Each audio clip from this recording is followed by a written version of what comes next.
Hi, welcome to Richard Gabili YouTube channel, and for today's tutorial, I will be teaching you on how to turn on and off detected text and images sound and voiceover on iPhone X. But first, kindly subscribe to this channel and don't forget to hit the subscribe button and the bell to notify you for the new updates. And let's start. Using your iPhone X, from your home screen first, go to Settings. Then in the settings, scroll down and find the accessibility, then tap. Then in the accessibility, go to vision section and then tap the voiceover. Then in the voiceover, scroll down and tap the audio. Then after that, in the audio, tap the sound and haptics. Then in the sound and haptics, scroll down and go to voiceover feedback section and then tap the detected text and images.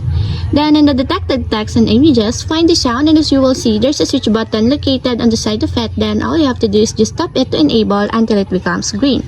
And if you want to disable or turn off, just tap again the switch button just like this. And that's it, we have successfully turned on and off detected text and images sound and voiceover on iPhone X. If you have a question, kindly comment down below, and don't forget to hit the subscribe button and the bell to notify you for the new updates. And thanks for watching!